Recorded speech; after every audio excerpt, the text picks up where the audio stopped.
hopefully you're going to gain something, and I hope you've got your brain switched on, you've had your caffeine, because there's quite a bit of information, and it's best if we can try to take it in. I pray that we can take it in. And health, it's not just about our weight. We need to understand this, and we never point the finger, because the only way that we put on weight is by eating the wrong things that we've been recommended over the years, even by the National Health Service, which is quite amazing really, but that we don't understand. I was thinking about it, whether it's something I heard to this week. If you take your dog to the vet because it's not very well, the first thing the vet will ask you is what you feeding it. If you go to your doctor, that's the last question he'll ask you. Yeah. But it's very interesting. And it's interesting also that dogs left in the wild don't put on weight. But if they're fed by humans, they do. That's interesting, isn't it? Yeah? Why is it we have this capacity of feeding the wrong things? So, here's a question. Where does your health come from? A suitcase, the kitchen table, the doctor's surgery. And that is a real question to see, because some people think it's their doctor's responsibility to look after their health. But it's not. It's our responsibility to look after our health. And a friend of mine did a survey in the town hall, village hall, and 50% of the answers were the doctor's responsible for my health, which is, quite amazing, really, because it's us. It's us that's responsible for our health. So, but the challenge is, how do we do it in a world that is bombarding us with different messages? Because that's the actual problem. You go on YouTube, you go on to a website, and it says you must eat this, you must be a vegan if you want to obtain perfect health, or you must be a vegetarian, or you must be a sole meat eater, a carnivore, and you've got all conflicting evidence.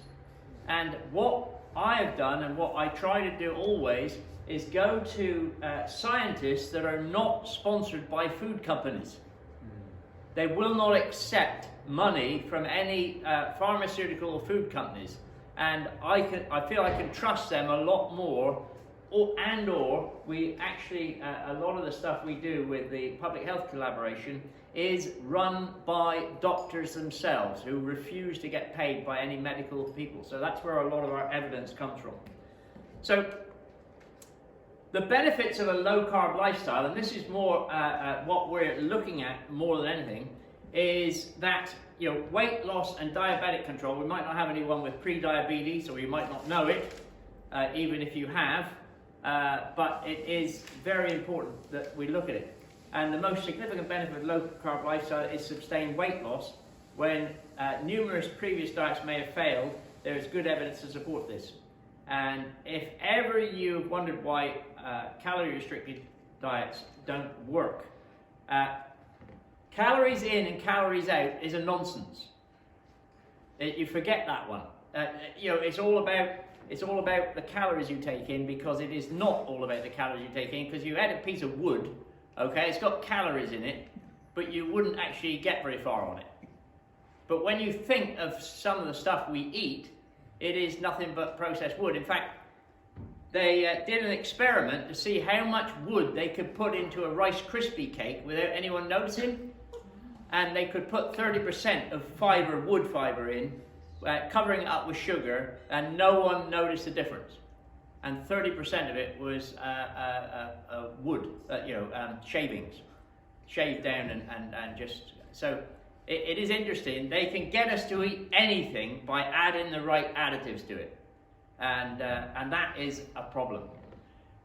So there's also many evidence to indicate that low-carb lifestyle can be highly effective in helping people control diabetes, in some cases remission. We have seen loads of people in the public health collaboration completely reverse their type 2 diabetes. and be in complete remission. So reducing medication, some people off it altogether. The American Diabetic Association has recently endorsed the low-carb lifestyle as an effective strategy to help manage type 2 diabetes, and so now has some of the British outlets of doctors. They've got approval through, I can't remember what they call where the approval got, NICE, I think.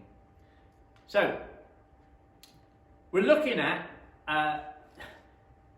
it's not just about our weight, all right? And we need to understand that, because how many people do you know has had a heart attack? How many people do you know that have died before their time? And a lot of it is through what we've been feeding our bodies. It's well known that losing weight can reduce your risk of heart attack and stroke. It amazes me, I get really frustrated when what do they do, a coffee morning every year for Macmillan Coffee Morning. I want to give money to save lives, all right? So they know that obesity and overweight is a real problem, all right, for heart attacks and obesity, strokes. So what do? They have a coffee morning where they feed them even more cake, even more sugary stuff to kill people off. Why don't they say that we need to reduce it? It's wrong. It is utterly wrong. Mental health. There's lots of trials going on about mental health and low-carb lifestyle. And what you find is when you cut the carb, I don't know about you guys, but if you have a heavy carb meal, you finished eating, and you want to go to sleep. Yeah. Well, what does that tell us? You know? I mean, I'm guilty of it. I've done it and lived that lifestyle. So it is very important. But no longer feeling tired of, and you know, there's Margaret, who has done this course from our St. Ives Divine Church. She was 90 when she came on the course, and she did it, cut back, and she was often tired. And she said in her little testimony, she gives a story that she went out to cut the front garden in the morning, and she'd do that, and that would be it, finished for the day. Remember, she's 90. So she'd cut the lawn and do the bit of gardening, and the next day she'd do the side garden, and then the day after she'd do the other side, and then she'd do the bit at the back on the next day. But all day she'd be worn out and tired. She came on our course, she lost about a stone. She wasn't what I would class as really overweight. She lost about a stone, but she changed her whole lifestyle. Now she's 94. Coming on. Yeah. 93 at the minute. And she now says, I can go out and do the front garden, the back garden, the side garden, and the other side, and then I go and help my neighbour. She said, I've got so much energy, it's unbelievable. Colds just pass her by. And that's the thing, you see, when we've got inflammation in our body, we're liable to pick up anything and everything, and my aim is for us to get rid of inflammation. So anxiety, improved mood, and depression can all disappear by what we eat, which is just unbelievable. Many people have also reported experiencing improved long-term chronic pain, arthritis, fibromyalgia. Again, large trial is lacking. It's very hard to do trials on things like this. All we can do is say, well, I've seen improvement. It's like the chap in the Bible who said, look, all I know is I was blind and now I can see. You know? There's evidence in what we see and do. So improvements of irritable bowel syndrome have been reported. It's established that non-alcoholic fatty liver disease can be reversed with weight loss. This is a massive problem today, non-alcoholic fatty liver disease, because unfortunately, you know, we put on the weight here, and that fat gets around our vital organs, and it's absolute disaster zone. And it's a growing thing. Non-alcoholic fatty liver disease is a growing problem. It's been reports of migraine symptoms improved with a low-carb diet. Cancer. Listen, cancer feeds from sugar, from glucose.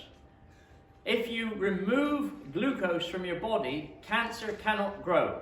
That is a fact. It has to have sugar. So what do? We need to feed our bodies without sugar. So we need to make sure that we cut sugar down and, if possible, even out. there's many other adopting a low carb lifestyle with symptoms Has of. anyone got any spare pens? Sorry, John. That's all right. I'm going to take It's notes. the easiest way to get a pen is to ask for one. And if that's all the problem is, I'm quite relieved.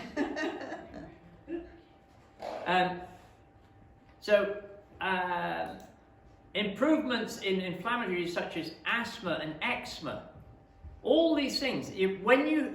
We feed our bodies, and what our bodies do is reflect what we feed. I feed cattle, and if I give them the wrong food, they just don't thrive. They might eat it to keep alive, but they don't thrive. The natural food, grass, is best for animals. Everything else is a bit of a substitute. Someone said they had a testimony to share. Come up here and tell me what it is. Be brave and come in front of a camera. I can always edit it out if you... That was a bit quick. Oh, I tell you, you're messing around with me. Go on, Joe. I've written it down. So. You've written it down, that's okay. I haven't pre-heard this, so anything can happen, but I can cut it out of the video if I have to. I don't think I want to. Okay. Or do you want me to Just say. Just Okay. speak up. Right. Thank you, John and Sally, for all you've done in your hard work and doing what God told you. I started a diet about 2 weeks ago, and after a few days I felt 50% better, praise God. He knows everything. My husband was ill last week and I wouldn't have coped. The way I was feeling before, I was just dizzy before the diet, but I'm trusting God to do the other 50%. It says you can do what you can do and God does the rest. So I'm trusting God, I give God all the glory. It's a bit hard as I can't eat eggs, yogurt, cheese, so I felt ill on all them, and porridge I felt ill, but I found a lot of other nice things instead. Think of having mackerel for breakfast, and it's gorgeous, in butter, or cod for breakfast. It was delicious. So I'm doing the diet for health reasons, not bothered about losing weight, but I've lost weight as well. So praise God, and thank you, Sally. And Oh, there you go. Well done. That's an interesting start, because we'll be looking quickly at some of the things that we should avoid, and that'll come up. But it's interesting. Where do I start? Because so often, and this used to get to me. Is that working? Oh no, I'm changing all the slides now. I've just turned the slide thing off. Oh, goodness me. No, it's not. Technology. That's what I was looking for. Yeah. Everything is permissible to me, but not everything is beneficial. Everything is permissible to me, but I will not be mastered by anything. Food for the stomach and stomach for the food. I was frustrated when I'd be at church and people would come in the prayer lineup because I need prayer, I need healing. Okay? But actual fact, if you're putting poison into your body, and some of the foods are literally poison, if you're putting poisons into the body, guess what's going to happen? And you can pray all you want, and I believe in healing, and I believe in miraculous healing, but even Lazarus died. You know? Death does come to us. Yes, we're born again, but how many people want to hold on to a lifestyle change? And so many people don't, because we've been addicted to so many foods for so long. Because in our brain cells, you know, there's endorphins. When we have a spoonful of sugar, helps the medicine go down. You know, when we have it triggers endorphins in our brain. And our bodies love that when those endorphins are triggered. It happens to people that are addicted to drugs, addicted to food, addicted to sweets. And it's the endorphins, and that our bodies say, wow, I like that feeling, go get that chocolate again. Go get that bowl of cornflakes again. You know, and it's all the brain's endorphins, because it's nice. It doesn't mean to say it's good for you, it gets you high. And so that's the challenge for us. But lifestyle change, and you know, I really appreciate that little bit of testimony. But what we got to say is, it's not a diet; it's a lifestyle change. Because I need to live this way, and that's what we need to do. Now, do you know your BMI? What is your waist measurement? That's a challenge for us, but it's not the pinpoint. Look, you've got a problem. It's to acknowledge, I've got a problem. And they used to have an advert, I'm sure you're all too young to remember it, but they used to have an advert on for Special K, all right, which didn't used to contain as much sugar as it does now, because they've made it even sweeter to try and get people to eat more of it, because they used to put a heart healthy symbol on it, which is a criminal offence in my thing. But they used to have a statement, Mr. T. They used to have a statement: if you can pinch more than an inch. They dropped it. I don't know why they dropped it, but the challenge is, do you know your BMI? And this is the crucial bit for your health. Men, you know, especially, seem to go around now with a bit of a problem. I'm not looking at you, anyone, men in particular. Okay? Now, there is some interesting things about measuring your waist, because people don't do it because they're afraid to do it, but you need to be honest with yourselves. All of us need to be honest with ourselves. If you measure around your waist, tummy button, they tell us to lie flat on the floor. All right? This gives gravity a chance to work in your favour. All right? You can lie flat on the floor and measure around your middle, and your waist measurement should be half of your height. Now, I've realised that I'm just, I need to be a bit taller.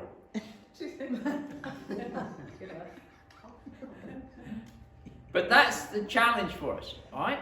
So whatever it is around your waist should be half your height, give or take. All right? So try it, and you either have to go on a stretching machine or a diet. So, but that's something to look up and be honest with yourself, because you see, we kid ourselves. And why is it also we can eat this heavy meal sometimes and we feel awful after we've eaten it, all right? We feel, oh, I feel bloated. And yet the next week, that same meal comes along and we do exactly the same thing. And then we go and take pills because I got indigestion. I don't understand it. But it's that brain thing. The brain wants the endorphins, the feeling of when we're eating the food. Doesn't matter about the miserable bit. But what we got to remember is how we felt afterwards. We have to get that remembering it, you know? So this is something you didn't see. You know, now you have workmen come, and it's quite common.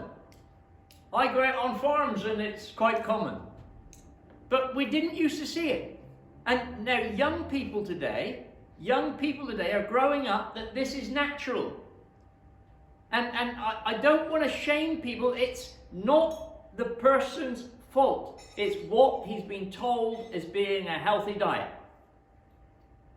And we'll look more at that. We are not, this is the disclaimer. We put this in for our thing. We are not medically trained. So before you do something drastic, but I'm sure no one here is going to do, you know, you should discuss it. If you're taking medication, you should make sure that you speak to your diabetes nurse. That we have that in on every slide when we're doing it in the surgery. Okay, so what happens when we eat carbs? Because carbs effectively is sugar. No, it isn't, John. It's carbs. No, it's sugar.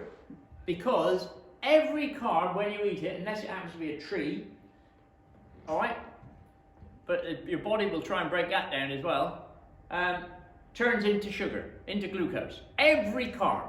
You cannot eat anything, carbs, without your body turning it into glucose. That's how the body works. And if you start chewing on a piece of white bread and keep it in your mouth long enough, it will start going sweet in your mouth because your body is breaking it down. The saliva starts breaking it down to glucose. Instantly it starts going into your body.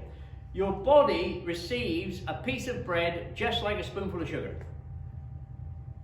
And it acts very quickly. So when you eat it, your stomach, all right, the stomach changes food into glucose. The glucose goes into the blood vessels, which spikes it. The pancreas makes insulin. Insulin enters into the bloodstream, insulin is a fat-storing hormone. Because it can't handle the glucose, it's got to get rid of it. Glucose can't get into the cells of the body. Glucose builds up in the blood vessels. That's what happens when you get type 2 diabetes. It's a process that's happening.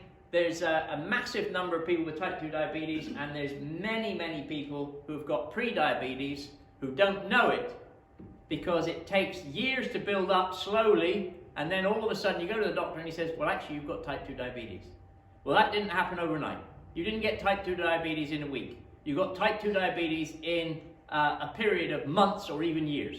It slowly built up that you couldn't handle the sugar that you were eating. The body couldn't chuck out enough insulin to cope with it. It doesn't happen overnight. So why did the public health collaboration that we work with and for? Okay, the cost of the NHS is 16 billion a year at the moment. This is just type 2 diabetes and obesity. All right, adult obesity has gone up. It's actually now more like 30%. Childhood obesity, we got obesity in children as young as 3. It's not the parents' fault. It's the marketing. It's the system that we've been laden under, to say something is of ignorance isn't putting someone down. Ignorance is a lack of knowledge. That's all ignorance means. And unfortunately, when you've been told that eating a bowl of cereals is the most healthy breakfast you can have all your life, or breakfast is the most important meal of the day, how many people knew that? How many people have been told that? Breakfast is the most important meal of the day. Everyone. All right, it's a lie. It's probably the least important meal of the day. It's a lie, and it was developed by Kellogg's. All right? Kellogg's made that slogan. And I know it was good for dairy and milk sales. I always used to love the fact that people had a lot of milk for breakfast. Pre-diabetes, 35%. And I bet that figure is more like 50% for the people that don't know it. Type 2 diabetes, 6%, cost 16 billion. That figure has actually gone up because this slide is a little bit old. Now, hidden sugars. Sugar is just the tip of the iceberg. Look at it here. We all know that cakes, some of them are just so sweet. We know they're sweet. But how many of us realize that when we're eating these things down here, we're shoveling sugar into our body? Because that all of it turns into glucose, which is sugar. It's a real... have you ever seen glucose syrup? You taste it, wow, man, sweet. You can hardly stand it on your tongue. But our body turns it all into glucose. So, we've looked at these, just a quick refresh of how many sugars are in different things and what we got there. Basmati rice. Okay, you eat one portion of rice and that's the top line. That's the number of spoonfuls of sugar in one portion of rice. That's what your body is got to deal with. Alright, now they haven't put sugar into the rice. The rice is grown from, the sun shines down on the plant, it converts the photosynthesis, and so it produces the crop. That is where our sugars come from. All of them. Yeah, I just stepped on this leaf. So then you've got a boiled potato underneath that, 9.1 fresh fries baked. Look at the sugar. Spaghetti is coming down, and go down to the bottom. Eggs, which of course we were told that we shouldn't be eating a few years ago. It's bad for you. It's too much cholesterol in it. No sugar at all. Egg is a perfect food. Have eggs for breakfast, you won't go wrong. With a bit of bacon with it, even better. And please, you need to understand that that is healthy eating. So look here. How does each food? So this is what we typically have for breakfast. Cornflakes, milk, one piece of toast, apple juice, that's without the marmalade of course, and you've got 21 teaspoons of sugar that you've just eaten for breakfast. And we were all told that bran flakes okay, were healthy for us for breakfast. All right, bran flakes, always better than cornflakes. Bran flakes is virtually the same amount of sugar. And then if you've got bran flakes with bananas sliced up in them and a few raisins, heavens above. Dried raisins, dried fruit is even more concentrated sugar. Bacon and eggs, a couple of mushrooms, 0 carbs, no sugar, perfect food. And if you say, but our doctors have been telling us not to eat it, don't listen to them. It's nonsense. Look at the state of the nation. You know, this was called the British breakfast, wasn't it? All right, 50 years ago, this was what a lot of people ate for breakfast. And then the doctor said, whoa, it's bad, it's unhealthy. And now look at the country. There was no one. You didn't find anyone that was overweight. Oh, yes, you did, few, but very few. Type 2 diabetes was virtually unheard of. You know, there was a few people that had it. We changed our diet through pressure from the food industry. Can I just interrupt? Yes, you can. I work with children. Yep. And something that's gone up and up and up over the years is food allergies. Yep. And it's Okay. down to Food allergies. Okay, where do food allergies come from? Again, one of the things that there is research going on into is what the because children are being born with food allergies. yeah. All right. I was cooking this week, and the amount of books that I had to go through to keep checking what the allergies were before I could dish up. Yep. Was ridiculous. Yep. And so why? Why are children being born with food allergies? Is it because of what the parents ate? Absolutely. Is it because of the stuff that we've been told is healthy for us, like seed oils, which are, 90 years ago, I think it was 90 years ago, might have been 80 years ago, 95% of the fats we were eating were animal fats. Today, 90% of the fats we're eating are vegetable fats, and they are not good for us. They will be banned, whether it's in my lifetime, but I believe that they are going to be banned. They are being banned, and certain trans fats are being banned. The margarines, some of them which had a heart healthy symbol. Some of the companies now, you won't find a heart healthy symbol on them because actually they know they're not heart healthy. So this is what, again, very quickly, this is what Sally and I have for breakfast, being totally honest and upfront. Half a grapefruit. So I'm eating some carbs. But to be honest, I don't have to worry about it for that number. You know, it's a low amount of carbs, 13 grams of carbs, and we looked at this last time. But look, quite often people have 50 grams of carb, and that's 58 grams of carbs. Mine is 13.3. It's a big difference on your portion size and how you prepare something, whether you put cream in it as opposed to skim milk. Full fat milk is better than skim milk. It's much. See, we've been told, oh, drink skim milk, you'll get thinner. Rubbish. Full fat milk is much better for you because it's got less sugar in it. So if you're going to have milk, have the stuff that's real. And if possible, have it so it hasn't been processed, straight from the cow, just pasteurized. Pasteurize is best. Ernie, I'd be happy if it come up to me chest. You probably know the song. And here, Sally's breakfast, more yogurt and nuts. But this week, Sally's been actually having the grapefruit instead. So that's just an option.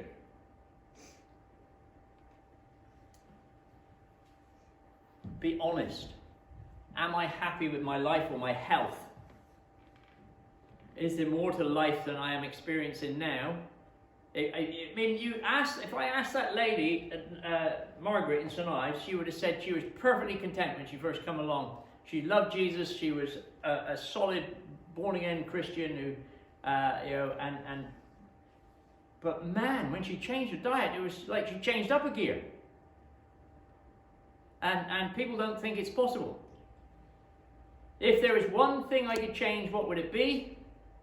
What is my health like today? And that's the other thing today. People are living longer, but not a fullness in life. It's, I've got to pop these pills to keep going. Stop taking the pills and I might die. You know, in the Bible, there's a lot of people who live past the age of 100. I belong to him. Do you not know that your body is a temple of the Holy Spirit who is in you, whom you have received from God? You are not your own, you are bought with a price. Therefore, honor God with your body. That's something as a challenge to each and every one of us. Now, spot the carbs. Okay, spot the carbs. Okay, you can see that there, from out of camera shot, it doesn't matter. There is all the carbs that we recognise. Alright? But now, look at where the arrows are going on that bit there. These are carbs as well. That's a carb, that's a carb, that's a carb, that's carb, that's carb. It's all got carbs in it, but they're the green. Have a look at the green carbs, and these things are better for you. Alright? The vegetables that grow above the ground are the best. Now that Eat Well guide is what basically we've been living on in this country. This is what the recommendation. So any schools or hospital has to go by this when they're giving food out. This is their guide, this is the government's guide, and of course the government brought in the best people in the world to write it. And this is who wrote that Eat Well guide. Alright, I won't go through all the details, but basically, Abbott Nutrition, Belvita, Danone, Kellogg's, Mars, Pepsi, Kellogg's, Coca-Cola, British Sugar, Burger King, Greg's, KFC, Subway, British Sugar, Cadbury, Coca-Cola, Drone, Kellogg's, Londis, Best One, Spar. Would you get them to write menu for your kids? There's even one there, I noticed that Haribone is on there somewhere. It is utterly criminal, in my view. It is utterly criminal that these people have been allowed to influence what the country's been eating for the last 50 years, and I'd take them to court, I would. I just think it's criminal. Little Michaela, our 2-and-a-bit-year-old nephew's child, has got this liver cancer, and the first photo they sent to us, all wired up in the bed, just getting over her first lot of chemo, second lot of chemo. She had a plate of chips, and that was in the hospital. Yeah, my father-in-law was admitted to hospital with a heart attack, or suspected heart attack. Not that many years ago. No, not that many years ago. And his first meal they had was a pasty and chips and beans. Yeah, and custard. And custard, and it was just... I actually put it on a WhatsApp. I put it on a social media... What's it called? Twitter. I don't do it very much, Twitter. And a couple of people picked up on it. And then my friend who writes some of the books here, she wow, and she reposted it, and she's got thousands of followers, and they all picked up on it. And then I had a press reporter wanted to come and do a story on it, but I didn't want to upset Sal's dad at the time because he was ill. And he said, "You've got to let me do a story. This is ridiculous." But I couldn't let him invade Sal's dad at the time to go through it, because you're going to. But it, and unfortunately, if you go into hospital today, you'll still be fed crap. So, refined carbs that we need to avoid. Bread, even whole meal. If we've got a problem with it, we need to cut it in there. We'll look at that a bit more in a bit. Sweets, biscuits, cakes, potatoes, rice, pasta. So what does that lead me to eat, I hear you say? And the interesting thing is, eat more of real food. Eat more of the meat, which they tell you will give you cancer because they've taken some piece out of context. Because honestly, there is no substantial evidence to say that meat causes cancer. There is none, zero. They take it from a trial, on the edge of a trial of a trial of a trial. But we've got to think, folks, and look at the health of the nation 50 years ago in comparison to today, when we were eating far more meat. And what can happen, and does happen, is a lot of the meat eaters tend not to care too much. I hate to say this, but they also smoke, and they also drink, and they also eat a lot of junk. You go into McDonald's and they count these as the meat eaters, not the person like myself that sits there and eats a piece of steak and has it with just vegetables. And you know, again, I've said about bacon before, they say, oh, bacon is full of nitrates. Well, so is a stick of celery. So is the cabbage that you're eating, because they spread nitrogen on it to get it to go green and look healthy. You know, we've just got to be so, look to wise and say, well, what did our ancestors eat? Oh, crummy. They used to kill animals and eat them in the jungle, and you know, we didn't grow up. I learned this the other day. There's some gorillas that eat their own poo, right, to get extra nutrition from it. So we developed from a gorilla, did we? No.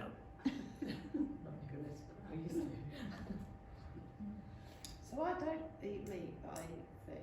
Yeah. Is that okay? Fish is good. Yeah. Fish is good. And you know, I'm not saying you have to eat. What I'm saying is, meat is good for you. In fact, you will not find a higher source of food nutrients anywhere in the world apart from something like liver or kidney.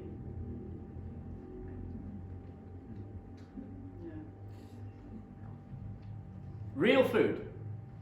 And there's leaflets there, pick some up. You probably all had them anyway. But real food lifestyle is, you know, the carbohydrates we should be eating is this little lot here. That's the stuff we should be eating, and not too many of these. But we'll look at that again in a minute. That, if you photograph that, that's the Freshwell app that you need to get. It's really good. If you haven't got it, you click on that and it will come on your phone. I like avocado. Yeah. Avocado is good. That list is available. I don't know if it's here, but look at those foods. All right? Look at those foods. And red berries, that's in orange there. That they didn't put it over there, they didn't have room for it, but that red berries belongs in that group. So these are the things that we should be eating. All right? Beef, lamb, pork, chicken, all those things. Bacon, salami, liver, brains, if you want it. Drinks, water, coffee, tea, bone broth, soda water, nuts, almonds, walnuts, Brazil nuts, hazelnuts, cabbage, cauliflower, broccoli, asparagus, olives, spinach, cucumber, lettuce, okay, dairy, eggs, cream, butter, clotted cream. Yeah. Clotted cream. But not on a great lemon scone. Have a bit of clotted cream on some strawberries. Okay, all the things in green are good. All the things in orange are okay. Don't go overboard. Don't go overboard on apricots, peaches, pears. You know, they've got potatoes there. You've got to be very, very low on potatoes. Very, very low. Okay, and these things here, they're okay. Sorry, they're not okay. They're bad news. Sorry, there's a bit slip of the tongue there. Can I just check over the apricots? Because I discovered apricots on the Freshwell app a couple of weeks ago that it was really, really low. And so I started buying apricots. Yeah, and again, providing you don't eat too many. Fresh ones. Right. Yeah, fresh. Yeah, and you know, if you have a small amount, it's okay. What we can get into the habit of doing. I mean, what is a portion? What size is a portion? Because you know, I can sit down and eat a portion. I mean, I don't know. I was reading the other day. Said they have grapes. What knew? Was it Barney? Yeah. Okay. But they said they eat a punnet. Oh. Well, I mean, it's well. Is that Anyway. sugar then? Is that sugar then? Sugar. Grapes are sugar. Pure sugar. No, apricots. Apricots, sugar, yeah. Because I ate a punnet. Yeah, well, a punnet is very high. A punnet would be a lot. 80 grams is what they recommend as a portion. And 80 grams is not very much. That's what they consider as a portion. Yeah, one at a time during the whole day. This is a good website, free, dietdoctor.com. Now you might say, I don't need to lose weight. A lot of it isn't weight, it's health, but they have some really good free stuff on there. You can also sign up and become a member if you want to, but I wouldn't waste your money. Another one, Ditch the Carbs, is another good one. It just gives you ideas of sort of things that you can eat or not eat. Make a pizza. Tells you how to make a pizza without the carbs. Quite interesting. And because you know, if you like pizza, and what you put on top of the pizza can be really good. So what do you use for a base? What do we use? Cauliflower. I don't make them actually, but No. I think the cauliflower. We used to. We used to make bread, didn't we? We used to make. Ground almonds, there's one in that recipe book that we downloaded. Ground Yeah. almonds. Yeah. Maize Yeah. base. It's quite alright. Bit Yeah. crispy. Just a quickie. When you change to a low carb lifestyle, you can get what they call keto flu, which is just really feeling because you drain your system from stuff you've been eating sugar all this time, and suddenly, because when you stop eating sugar, your body goes back to what it's designed to eat naturally, and that's fat. You see, the only way you get rid of fat is when you say, I've lost 14 pounds, well, where's it gone? It hasn't fallen off your back pocket, is it? The only way it's going to go is if we burn it. You know? And you say, well, I don't like exercise. I really don't. I'm always on the go, but I'm not someone that wants to go to a gym. They weren't around in God's time, so I don't think I need them. You don't have to go to a gym. You can if you enjoy it and you enjoy the exercise. It's good, and exercise will put muscle instead of you will convert into muscle, build muscle, which is good. And as we get older, but I still run up. My gym is my stairs at home. I run up the stairs 2 at a time. I usually fall down them then, but no. I refuse to live in a bungalow because get exercise where you can. So keto flu, it just makes you feel a bit garbage for a few days, but your body gets reshaped in. We never suffered with it because we did transition slowly. All right. So if you transition slowly, don't cut all your bread. You cut some back. You make your portions smaller, and you do it slowly, and then you can get away with it.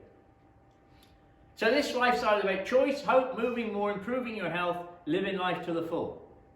It's what we were called to be. John 10:10, again from the Bible. I have come that you might have life in its fullness. Now we're going to have a little. That's if you want to click on that. We're going to now go over to the Freshwell app and have a little look through that. But I've got to do a bit of wonders on this machine here. I've got to make sure I have the right clicker in front of me. If you just search Freshwell in the App Store, you'll get it. Freshwell.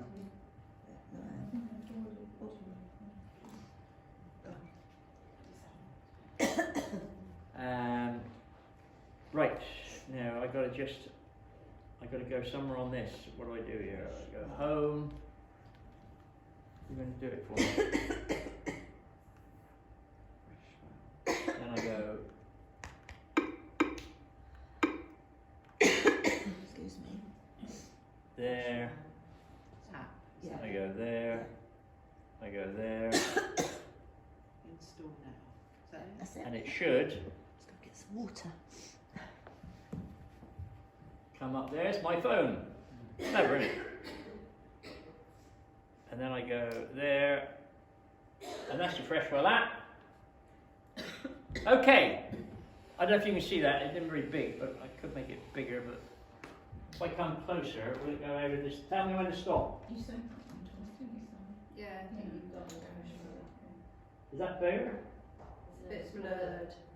Oh, no, that's right. It will focus itself. Oh, of course, you have to go back. That's better. And it's in focus as well. There's sun's on it. Can you see it? It's not very good. I'm going to come forward again. Sorry. That's it. Yes. Yeah. That's right. Just move my cursor there.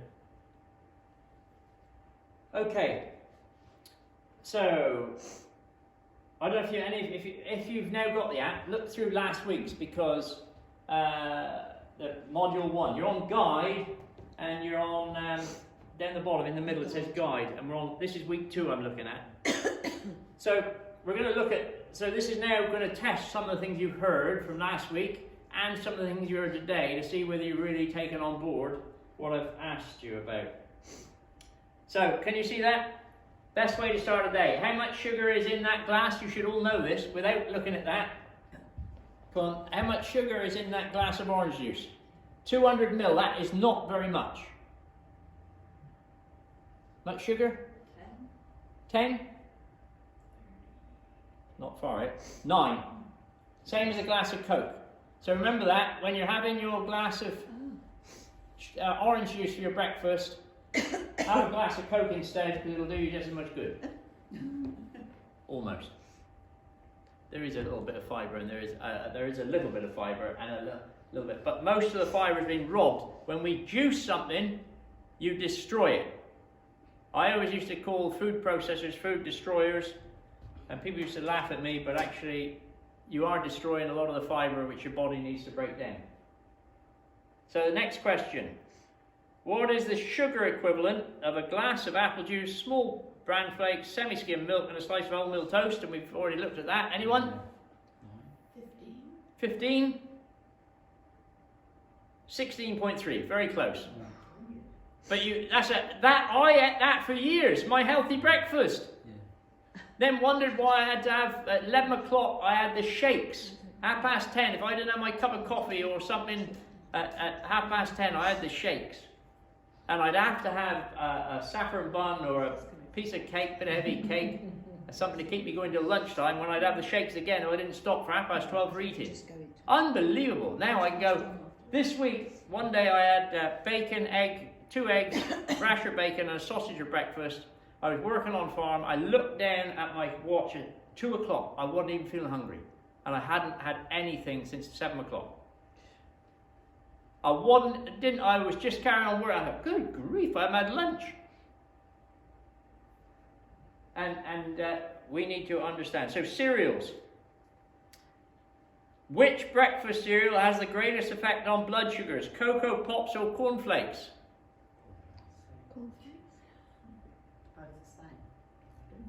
They are pretty close, but it's cornflakes will spike your blood sugar more than Cocoa Pops.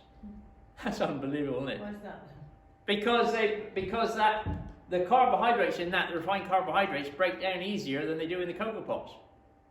So there's more carbohydrates per 100 grams in cornflakes than there is in Cocoa Pops. But again, not much. There's not a lot of difference in it. The vast majority of cereals are made from grains, wheat, corn, oats, etc. These largely consist of highly processed starchy carbohydrates that need to be kept to a minimum. Now they say oats, well again, oats is going to be a problem if you just especially if you buy these packets of oats, which are quick oats, which microwave for 1 minute and eat, that you're going to spike your blood sugar as the carbohydrates are high. That's the way I advertise how we make oats, and I've done that several times. So, let's have a look here. Bread. Bread is central to so many of the lifestyle. You know, we eat sandwiches, we have toast for breakfast, we have sandwiches for lunch, and I used to come in the afternoon and have a honey sandwich to keep me going. 4 o'clock, when I had the shakes kicked in after my lunch at lunchtime, 4 o'clock, I'd nip in, grab a piece of bread, spread it with honey and butter, and eat that, and that would keep me going until 6 o'clock when tea was ready. Yeah? And then I'd have the shakes again. People really find it hard and say, I can't live without bread, but actually it's quite easy. Once you get into the habit of cutting out and you have more fat and you have more protein, you just learn to live without it. It becomes quite easy. There's no need to eliminate overnight, but we do suggest you cut it down, reduce your intake. Beware, there is low carb and keto bread available in the supermarkets, but don't let them kid you. Most of them is not good for you. It's processed, and avoid if at all possible. All right. Make your own low carb bread. There's recipes in the app. What do you use? You made one this week just for the fun of it. Yeah, it was in the microwave. It took a minute. It was an egg and some flax and some almond. Flour. Bread. Then it was in a mug. Oh, it was so. No, it tastes fine. I used to live on it, but I don't need it now. Maybe to feel too full. But yeah, no, it tastes right. Okay, let's press this button here. Now, this is one that bugs me. 5 a day.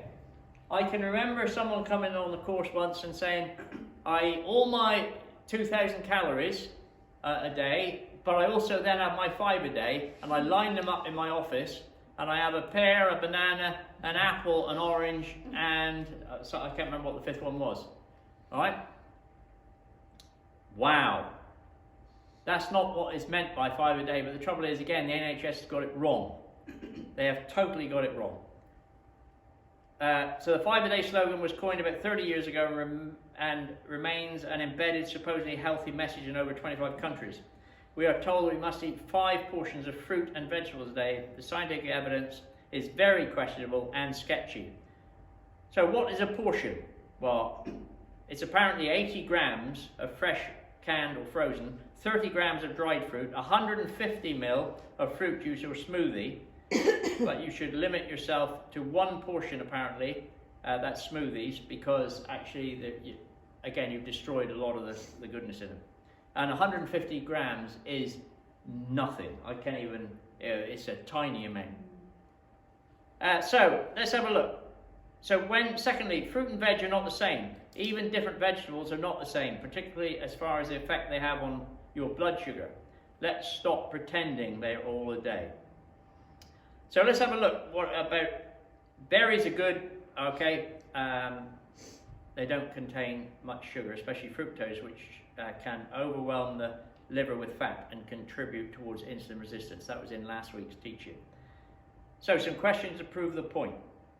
A person, this is person A, selects the following: 1/3 of a can of tomatoes, 80 grams of cauliflower, 80 grams of broccoli, 80 grams of peas, and 80 grams of cabbage. All carefully measured, of course, as we all do at home. So, there's your portions. What's the sugar content of that little lot?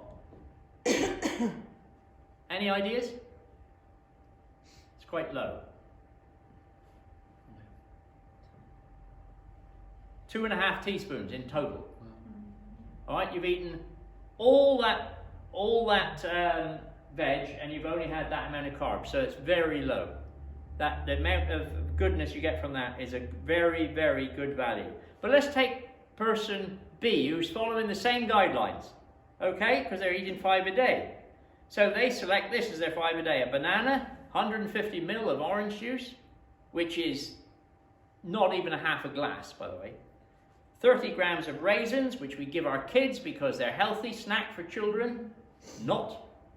An apple and 80 grams of grapes, not a whole punnet, 80 grams, or a whole punnet of any other fruits. So let's have a look at the sugar in this person. 22.5 teaspoons. They're following the same guidelines. I'm eating 5 portions of fruit or veg a day. So you can understand why people are confused, and it's a complete wrong message to give out. So in Suggest, we say don't eat 5 a day, eat non-starchy veg.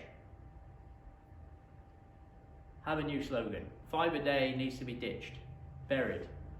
It's come from the fruit manufacturers, and you know, originally, if you look at a banana of a few hundred years ago, all right, you wouldn't want to eat it too much. It has mainly seeds in it, and the flesh is not very much. Now it's all flesh, and you don't see the seeds. It's a completely different product. So, you know, in the Garden of Eden, they weren't eating the fruit that we were eating. And a peach was about this big. Not the thing that we eat today. We have manufactured it, not manufactured, we have processed it through genetic engineering, really. And we have bred different fruit. The fruit we eat, even tomatoes, they're making them sweeter and sweeter and sweeter because they know that, oh, I like them, they're really tasty. Why are they tasty? Because they've got an increased sugar content to what they originally had. So that's my rant over. Look at the Freshwell Low Carb app for more resources on that. Knowing your numbers. So we're looking at a different subject. We think as GPs, well, there's a GP that wrote the app. So you want to be reassured that it's really good evidence on this. Your waist, your circumference, your cholesterol, your HbA1c and liver function, and what they mean. I've said this before, I'll say it again. If you go to the World Health Organization website and you are over 60, the lower your cholesterol level is, the more likely you are to die of a heart attack. That is on the World Health Organization website. Difficult to take And on, isn't it? if you go to Zoe Harcum and put in cholesterol, I'll put a link out on our WhatsApp group. You can watch a little video on it. It's very, very interesting. And the way I look at it is this way. I believe we're truly, wonderfully and perfectly made. What's the actual scripture? You are fearfully and wonderfully made. Did God make mistakes with our creation? No. So could it be that we have been feeding ourselves wrong that has actually caused the problems? I think so. I really do think so. So I'm not going to blame something that God said. If you take cholesterol out of your body, you will die. You won't make it out of this building if you took all the cholesterol out of your body. So that is an interesting thing. So it's something that we need to look at as to, we need to examine what is causing the problems. Cholesterol, it could be a problem. Is it why are the doctors calling it a problem? I actually think it could be something slightly different.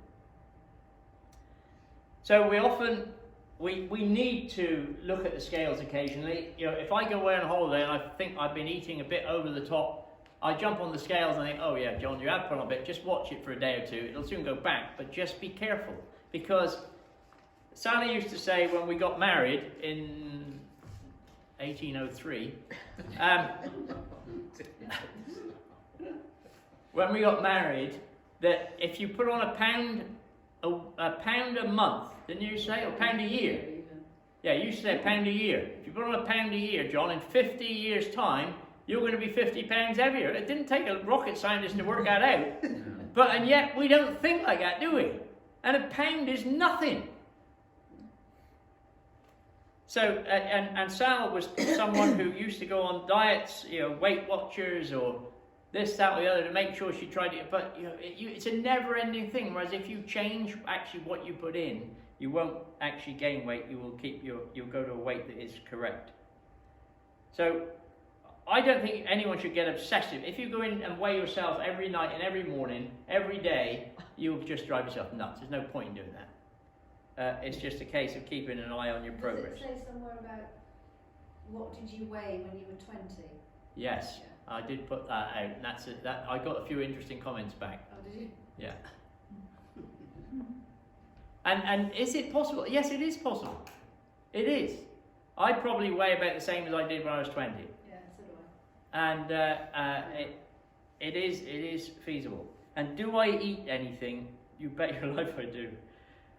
Okay, BMI. We looked at BMI, so it's something that's worth working out.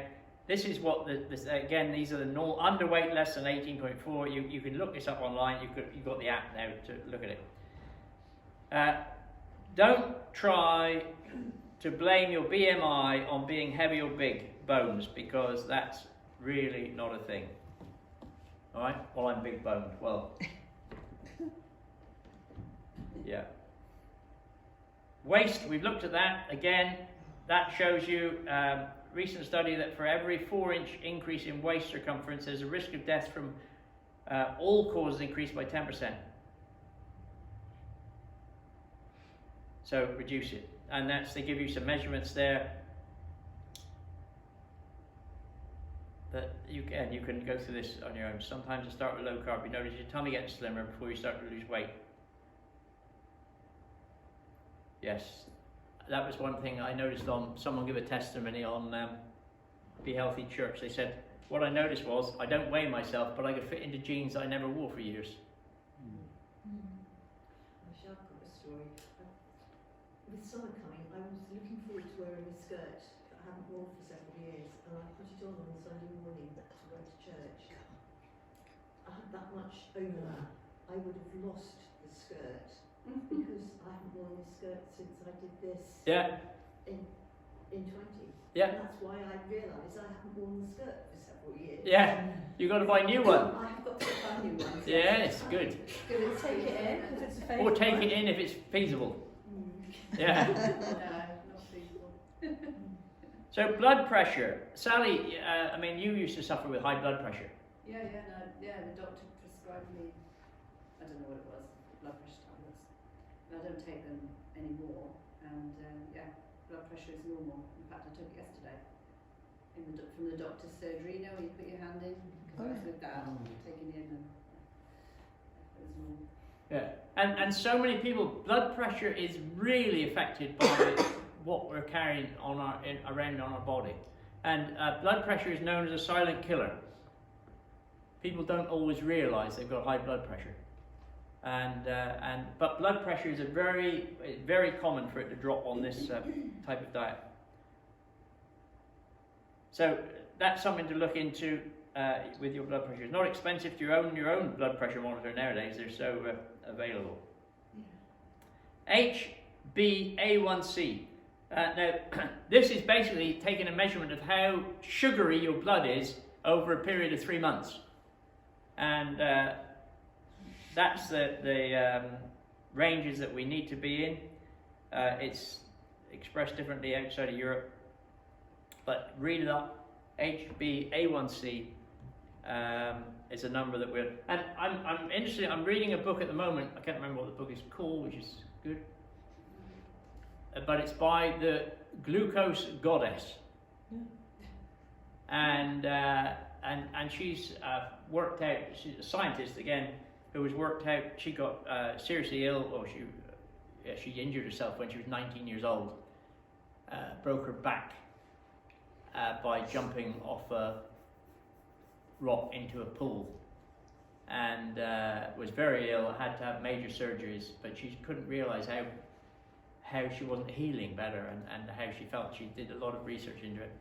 And she is, and we'll be talking about this another time, she's found a lot of hacks in where you can eat certain carbs, but make the body, keep the blood sugar level low. Because we've got to, if I was to draw a line, you know, our blood sugars go up when we eat carbs, crash down when we get the shakes. So then we eat something like carbs, a sandwich, a honey sandwich, and they go up here again, and then they go down like, and all the time you're over this piece in the middle, all right, you're subject to inflammation.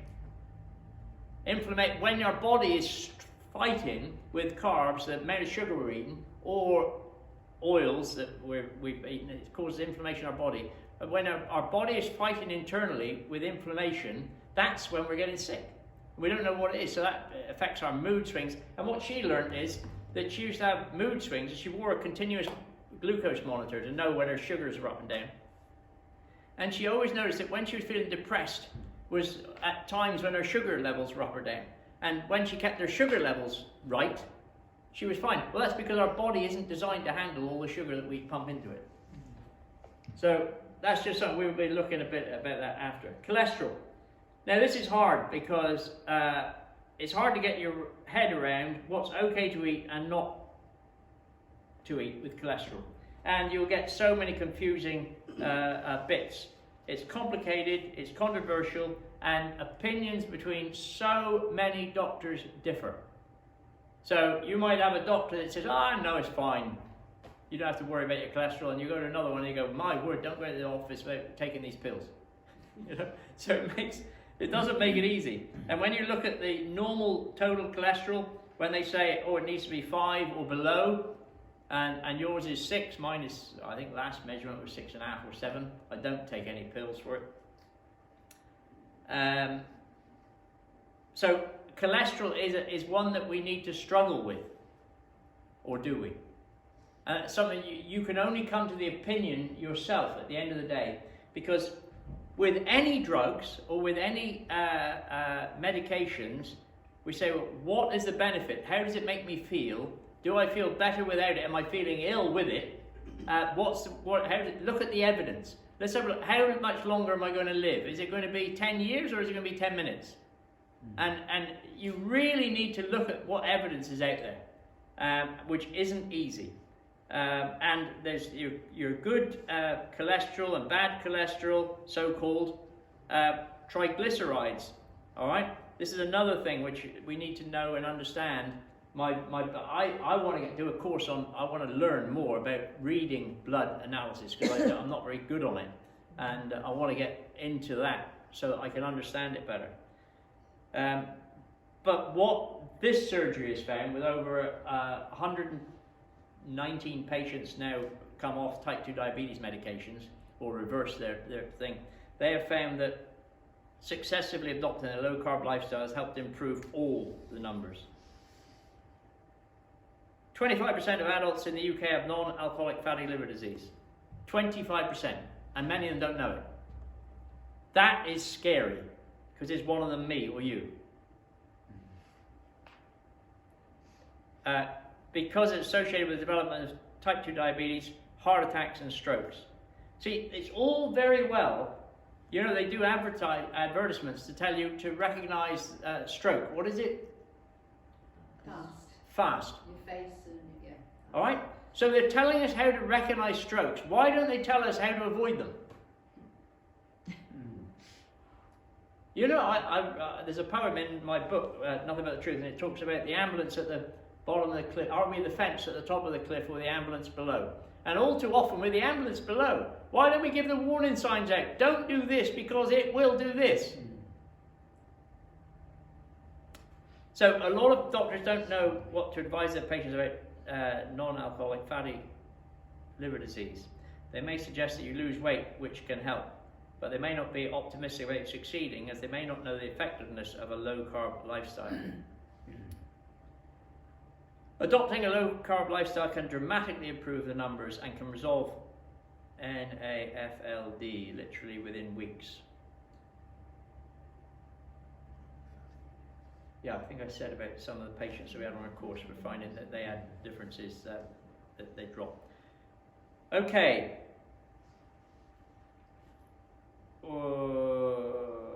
Let's talk about, what was a good question? Fat. Okay. Again, fat. 1 minute we're told omega-3 fats protect us, the next moment they don't. Coffee is good for us, coffee is bad for us. Who knows the truth? However, the link between dietary fat and obesity is consistent. There is no association whatsoever. That's very important. The link between dietary fat and obesity is consistent. There is no association. Dietary fat and obesity. Yet we've been told exactly the opposite. I don't understand. Most of the world has focused on something called the diet heart hypothesis. This is a very interesting, look it up. Ansel Keys had an hypothesis that this was a problem, and the world took it on. It was a hypothesis, it wasn't true. So you're saying that fat doesn't cause people to be fat, it's sugar and carbs that cause people to be fat? Yeah. So you can eat fat. You can eat fat. But not sugar and carbs. Yep. Fat isn't the problem. Fat doesn't make you fat. But you can see why people, if they're told it and then you hear fat and fat, it kind of makes sense. Yes. doesn't it? If you don't know, if Yeah. you've got that knowledge. I mean, it's interesting, isn't it? A hippopotamus doesn't eat any fat. Or an elephant. Hippopotamus don't eat fat. There's nothing fatter than a hippopotamus. What do they eat? Lettuce. Grass. Again, a lot of this is done through marketing of, there's masses of profit in carbohydrate food. Masses. And if we can get people addicted to it, which is quite easy, you know the slogan on the Pringles, bet you can't eat just one. Of course you can. You eat the box of them and you still think, well, I could eat a bit of steak now. It was an appetizer when you go somewhere, they put a few Pringles out on the tables before you get started on your main meal. You will eat more when you eat that stuff. And it will spike your blood sugar. So, there's increasing evidence to suggest this hypothesis is wronger than the very wrong thing. And slowly more doctors and scientists around the world are jumping to this conclusion. It's highly controversial, but it appears to be that a high-fat diet does not have a negative impact on your blood or overall cholesterol profile, and that cholesterol levels don't cause heart disease anyway. written by doctors, this is, not JB. What the dietary contents cause is inflammation. Carbohydrates and vegetables, it's also quite possible that advising population to switch from butter to margarine and from lard to cooking oil was a very big mistake that has harmed the health of millions. If you eat margarine, it is slowly killing you. Fact. We like to think to the response to injury hypothesis is actually the correct one. The blood vessel wall is damaged and exposed, which the body treats by forming a blood clot to plug the gap, just like a scab. This is what I talked about last time. This clot can eventually come away, travel further down the artery and cause a blockage downstream. It is thought that we may have special cells which can stick to the blood clot and cover up the damage of a new lining, but as we age, these special cells start to fail, and therefore damaged blood vessels aren't repaired. Things that damage blood vessel, that's what I talked about just now, about the thin line. Spikes of high blood sugar caused by eating carbohydrate, insulin levels high produced in response to insulin resistance, acute stress, smoking, cortisol increased by stress and steroid medications, adrenaline again caused by stress. Something we look into a bit more later.